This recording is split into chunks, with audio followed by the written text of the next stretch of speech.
Now, good morning, ladies and gentlemen. Welcome to the first episode of Kranky Talk, brought to you by Go Enduro, ladies and gentlemen. And this podcast is basically we're going to focus on more of the active lifestyle here in Malaysia and welcoming our first guest of today.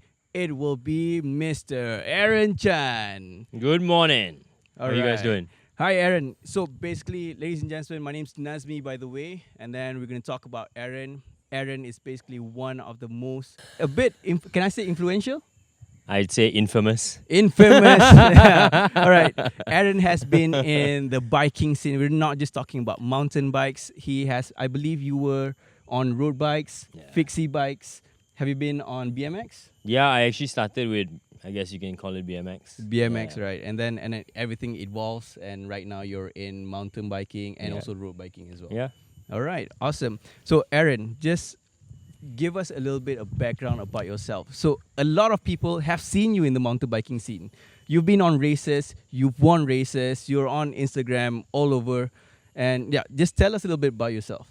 I think maybe to rewind back, I guess not many people know this, how I started biking in general, right? Like, it all started as a kid. I was introduced to cycling from my godfather, my mom's brother. And yeah, he introduced me to the world of cycling. You know, at a very young age, I would see my uncle go out and ride really early in the morning on the weekends, and I'd be like, "Oh, so cool! I want to ride that bike as well. I want to pick up cycling," and I would purposely stay over at his place to try and like sneak the bikes out when he wasn't around. Dude, you stole his bike. I took it for a ride. Okay. I didn't steal it. Joyride lah. Yeah, joyrides. This is your version of joyride. Yeah, and yeah, you know, I couldn't even like reach the floor. The saddle was way too high. You know, I'm like this tall and trying to ride like a full XC bike. And yeah, once upon a time, everything was all on V brakes and then like 3x7 speed. What year is this, bro? Oh man, I think I was probably 10, 12 years old. So that would have been 20 years ago, easily. Okay. Easily 20 years ago. Yeah, so I was introduced to, I guess, non-recreational cycle. I don't know, would you call it recreational, non-recreational? It's a hobby. Yeah, but okay. I mean, of course, everybody gets exposed to like riding a bicycle around the neighborhood. But I guess this was my first touch with something that is a little bit beyond just cycling around the taman lah. Mm-hmm. You know, like he did cross country, Okay. and I was exposed to that kind of cycling early on. And I joined him for a couple of cross country rides, and I'm like, oh, yeah, okay lah. It's just like cycling off road, right? You know. Mm-hmm. I much preferred going downhill. Okay. So then what happened was he got me my first bike, Mm-hmm. and then I modified it a little bit. Like everyone starts modifying their bikes, right? Start taking out the gears because I didn't need the gears, and I was exposed to dirt jumping at that point in time. Mm-hmm. So I wanted like less things to go wrong, right? So you start removing the front brake, you remove the front chainring, you only use single chainring, and then you only change it to single speed. Mm-hmm. So yeah, I kind of tuned an XC bike to do dirt jumps. Okay. Because at that point in time, it was almost impossible to get a dirt jump bike. No, I mean, if you look at it, dirt jumps are just like XC bikes, basically. Yeah, Right? we just Shorter rode stem. like exactly everything is shorter. Yeah. You ride a smaller frame, Mm-hmm. smaller travel, smaller stem. Mm-hmm. Basically a smaller bike, which would be just more maneuverable. Mm-hmm. Yeah, and yeah, we just rode whatever we had at that point in time. You know, like jump whatever bike. Mm-hmm. I get it. And then just wondering, when did the itch start? I mean, like you started riding every day and then doing off road. Yeah, so this is leaning towards like high school, right? And I started watching your New World Disorders and Cranked and all these other mountain bike movies, right? And then you start seeing like, oh wow, mountain biking is more than just spandex and cycling uphill. You know, there's like so much more to mountain biking. And then I started participating in a forum. It was called My Gravity Riders. Okay. And at that time, that was the dawn of like online communities of mountain biking in Malaysia. Mhm. People would announce all the races there. People would announce all the events, any specific rides that were happening, anything to do with even trail building. Mhm. So I guess that was the first touch of like an online community. Mhm. And then people have started announcing. I remember Kiara Downhill Domination, my first ever race. When was this? I think it was 2008. Okay. I think 08. Mhm. I participated in my first downhill race. I used my like DIY dirt jump bike Okay. and just basically put on a full face helmet and just like bomb down Kiara. And yeah, I ended up third place.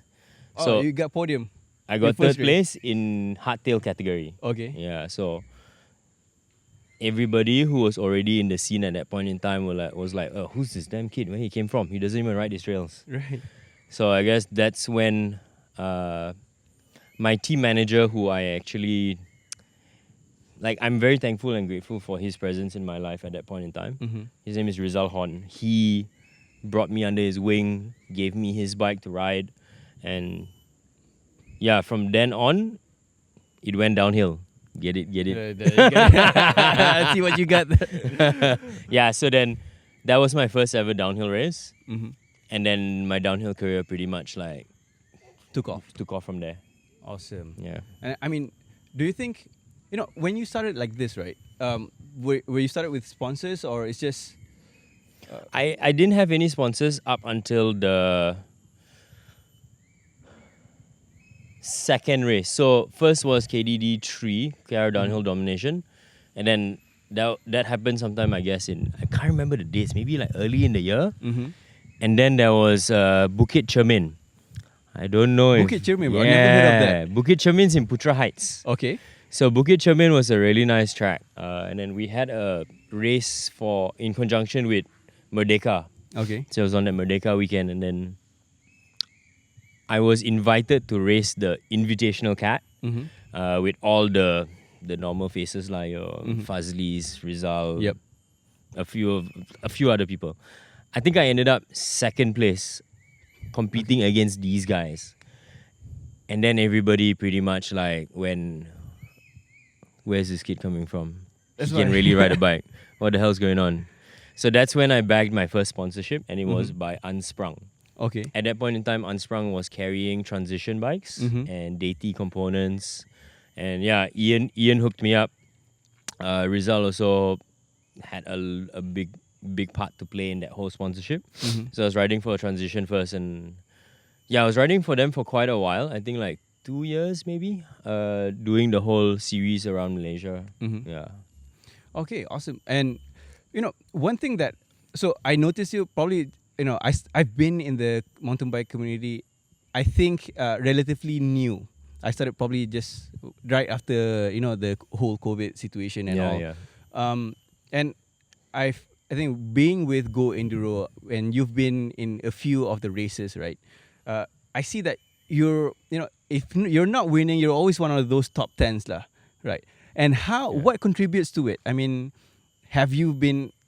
Are you born to be like this fit? What makes you a good racer? That's a really good question, right?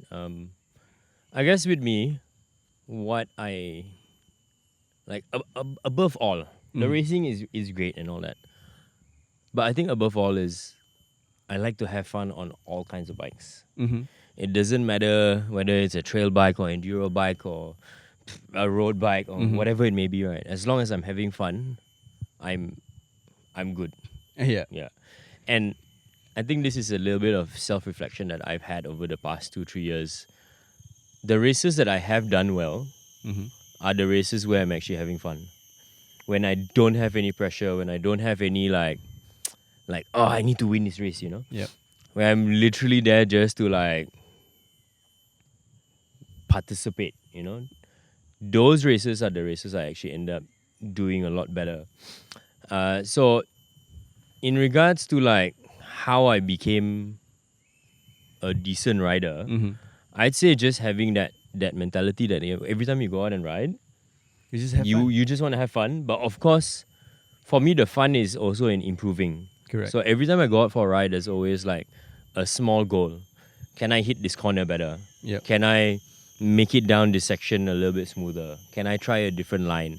So I guess over the years, every ride, if I'm improving 1%, I'm getting closer to that goal of being a better rider. Correct. Yeah. So I guess it's just after 20 years of riding, right? You know what not to do. Awesome, bro. Yeah. I mean, honestly, I think a lot of the mass public would actually agree that when we see you ride, you're enjoying it. Every jump that you do, I mean, that's something that you actually enjoy it. Yeah. I saw one of your, I think it was either an ad or an interview with Specialized. I think it was the e-bikes category, right? And then you was just, I mean, you're also, I remember there was some perception that e-bikes is just for old dudes and everything. But what you said was, I mean, with e-bikes you can actually enjoy the trail longer, and you're just focusing on the important stuff. That was actually you said that it was the corners and everything. Exactly. In my head, the important bits are like actually riding. Yeah. Like smashing the corner nicely, or like being able to go down the obstacle properly. That's the important part about riding to me. Yeah. All right. Yeah. Awesome.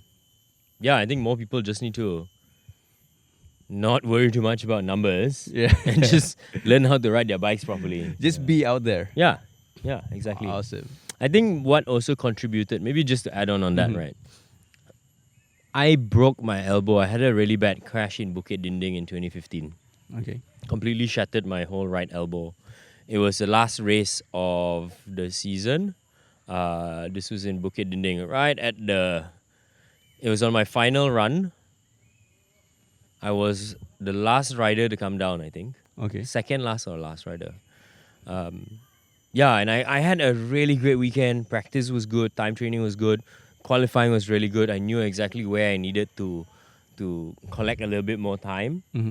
Smashed everything, and I hit this corner a bit too hot and washed out leading into the rock garden, and smashed my elbow onto a rock. And I remember I was super gutted, like super disappointed in myself. Like all I had to do was just finish the race, and I would have like taken the overall. But I had to like fuck it up. Can I say that? Yeah, you can. Yeah. So I was really disappointed in myself. And then after the whole operation and whatever, the whole recovery process, I wasn't able to do much. Like doctor says you can't ride a bike because you're in a class. And then I had a lot of self-reflection, and I like beat myself up over it, because I was like, you put so much pressure on yourself to win. You put so much pressure on these numbers. Actually, for what? This is because of this injury, because of all the pressure on it. I don't get to enjoy what I enjoy most, which is just riding my bike. So that put a little bit more perspective onto like why I ride my bike. It's because it's my form of expression, and that really made me like think about, oh, wait a minute, I don't actually have to win the race so much.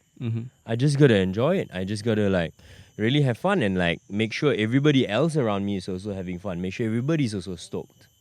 Then even more and more people start riding. Then more and more people start having more fun lah, and that's why all of us are riding bikes, because it's fun to ride bikes. Correct. Yeah. All right. Yeah. That's happy to hear that. One thing is, one of the races that you mentioned recently, I think you're the best person for me to ask advice if I want to maintain my energy throughout the whole race. You spoke about nutrition, with honestly, none of us had focus on nutrition. Yeah.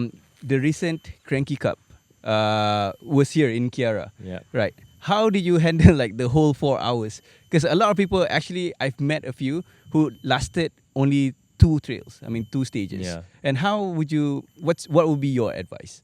So I think that's the part that I guess road cycling helped with me. Because if you're out on a road bike, easily you'll be spending 3 to 4 hours. Mhm. Beyond that, potentially even like 4, 5, 6 hours even, for example. Especially if you're doing longer century rides and so on and so forth. So when you need to be active for that long, Mhm. your body is going through calories also. So you need to make sure it's fueled, especially if you need it to last that long. Like me, for example, because of the road biking, I know I need roughly about X amount of calories per hour. Mhm. So based on that, I have a rough calculation of like how much food I need to sustain over X amount of time. Okay. So going into Kranky Kiara, I knew accumulatively I'll probably be on my bike for about 3 hours, let's just say, for example. So I know I need X amount of calories to last me X amount of time. You also cannot like stack the calories too much at the beginning because it's not going to last. So you have to make sure you're fueling throughout the 3 hours. So my strategy going in was trying to get at least 200 to 300 calories, which would be like one gel every half an hour. Yeah. Okay. So I mean, fuel is basically that's what sustain you throughout the day. Yeah, correct. Exactly. Awesome. Yeah, for me, and at the same time, everybody's very different. There are some people who require more, some people who require less, and some gels work for some gels don't work for others. Some, you gotta test your body.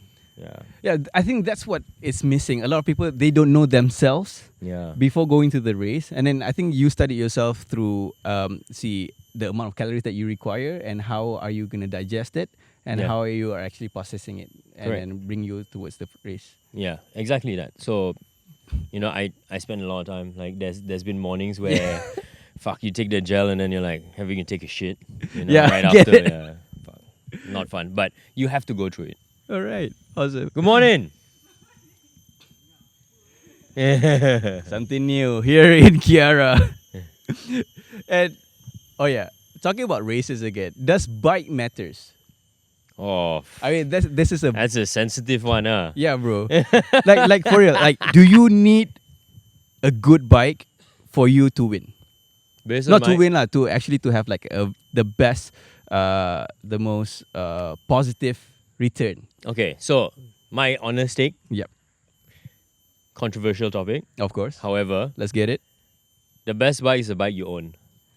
There you go. Okay. Elaborate a little bit. Why? The best bike is the bike you own, or at least you have to change the narrative that you tell yourself, because the bike that you own will allow you to go out and have fun. As long as you can just accept that, right? Like, yeah, I don't need the latest and greatest to help me get that corner dialed. You don't actually need it because, like, just speaking from experience, I was riding a DIY hardtail. Okay. Like really DIY hardtail and like banging down Kiara. So for me, technique and ability will overcome all like technology, whatever on the bike. There's no point having an F1 car if you don't know how to drive. Awesome. Yeah, so Correct. that's my honest take. However, with the dawn of like new technology, right? Like bikes now are way ahead what it used to be. Yeah, Okay. so I think any entry level bike right now, perfect. It's enough. Yes, great. More than enough. Okay. Yeah. So having the latest and greatest gear Yeah. doesn't mean that it will actually contribute to Yeah. everything. I mean, But it helps though. it does help. It of helps. course. I mean, Alright. what actually, in my opinion, what really helps is it could even just be changing your grips, right? And it Yeah. could feel like a new bike. Mhm. And then that will motivate you to just get out on your bike and ride more. Which is, you're already winning. Or customizing it just for you so that Yeah. you're comfortable. I think Exactly. it's always it starts with you make sure that you're comfortable on the bike. Yes. Or at least it needs to be in your size. Yeah. Right. Yeah. First of all, yes, your size. Get that right first. Yeah. Awesome. Other than mountain biking, I believe what you're doing is you have your own gym. Yes, correct. So I just opened up my own gym with my business partner, Mark. We opened up in Jalan Yutan. The name of the gym is called Defy. Okay. Yeah, huge story there. But in a nutshell, it's been in the books for almost 4 years. We opened up in January 13th of this year, and yeah, it's been a crazy year. A lot of self discovery throughout the past year as well, Correct. and then like, of course, the reprioritization. I used to be able to ride my bike a lot more, Mm-hmm. but now because of opening up Defy, I feel like the lack of time I have now has Mm-hmm. made me appreciate mountain biking even more. Okay. You know, like the times that I do get to go and ride my bike, it's taught me to be more like present while I'm riding my bike. Yeah. Get it. All right. What kind of training do you do in DeFi? Yeah. Morning, Pat. All right, welcome back. We took a small break right just now, and Aaron, I'm asking you about DeFi. Like, what kind of training do they do? So we practice strength and conditioning over there. Mhm. Our main focus is, of course, to get the whole of Malaysia fitter and stronger. Mhm. But in all honesty, what Malaysia needs right now is just to move. So a lot of our program is actually for general population and people who, I mean, it's the whole of Malaysia Mhm. finds the gym very intimidating. It So, is actually. yeah, so that's why we try and change the delivery of how we, you know, even when you step into the gym, Mhm. we don't have that many machines. Okay. The floor is different from a lot of other gyms. You know, we don't have the normal black rubber floors. Oh, don't you? No, so we Then have a. It looks like how would I describe it? Like cement. no, you know when you it looks like the beach. Yes. So Dude, that tell was me more, the bro. that was the whole idea with the whole aesthetic of how we created Defy. We wanted people to feel very comfortable and welcomed, and Mhm. a lot of resorts do this very well. So we wanted to maintain this whole like Bali-esque resort vibe when you Okay. walk into the gym. So there's greenery, there's the earth tones, and yeah, it's a welcoming sense because you know, like yeah, strength training and conditioning like it's painful. So we want to make it comfortable for the end user to make sure they don't feel so like oh this is too much. Yeah. Are you talking about more about functional Yeah, training? so there's a lot of talk about functional training, right? Mhm. And a lot of people have certain perceptions about functional training, and what defies ethos about functional training is this training doing anything for you to help you live better? So a lot of our training will assist in people just being fitter and stronger across the board. We're not trying to specialize. We're trying to get people who can one day wake up and decide, I want to climb Mount KK today. Or I feel like going out and buying something in IKEA and I don't have to hire a Lala move to like bring it back home. I can carry it myself, for I example. get it. Yeah. Or as simple as I'm a dad. Yeah, exactly. I want to go out and play with my kids. You know, I don't want to like worry about a backache by carrying my kid, you know, like Dude, people shouldn't feel like that. or I feel that way, bro. Yeah. No, I used to train, but I mean, once we stopped, Yeah. I remember after carrying my kid, what I did was I went for a 10-kilometer run Yeah. with my kid on my shoulders. Oof. Right. It was 17 kilograms of weight. Yeah. I thought I could do it. Yeah. After It's a while, different, huh? right. You could probably do it for like But 20 minutes and yeah. then after that it's like, oh man. now even a Yeah. pasar malam ride, Yeah. and not even a ride lah, pasar malam walk Yeah. could be tiring bringing my kid lah. Yeah, Is that something correct. that you can do? Yeah, for sure. So what you're trying to do is create the body's resilience. Mm-hmm. So the let's just say for example now carrying a 10 kilo ball, Mm-hmm. for example, on your shoulders, you can hold that ball for like 10 minutes. Mm-hmm. What we try and do is through the training that we do, build the body's ability to slowly increase from like 10 minutes to 15 minutes to 20 minutes to an even heavier ball, for example. Mm-hmm. You know, so there's a lot of movements that can attribute to holding it longer or carrying a heavier ball. So yeah, a lot of our training goes around or it revolves around these kind of daily movements. Oh, For I think the simplest thing, right, is something called the farmer's carry. mm-hmm. So you have two kettlebells in a, like, imagine you're holding a suitcase, Yep. but then you're just standing and holding the kettlebell. Okay. That will just, it stimulates grip strength Mm-hmm. and also the body's ability to maintain posture. Okay. Yeah. So there's a lot of things, and I think one of the main reasons why we created Defy was to show people that the gym Mm-hmm. is not just chest day, back day, leg day, and six packs. There's a lot more fun things you can Okay. do. There's a lot more. I think even the whole Go Enduro guys, they've been training regularly, and I think they're definitely seeing the benefits of it, not just on the bike, but I think in daily life as well. You know, like, it's not just about aesthetics. It's not just how you feel physically. Mm-hmm. It's also what it does to you mentally, you know, because you are able to go through the session, Mm-hmm. you accomplish certain weights, Mm-hmm. and you feel confident about yourself. Yeah, I So, resonate with that. yeah. But one more thing is, okay, let's say I want to start. Honestly, I feel I have that inferiority complex, you know, wanting to start.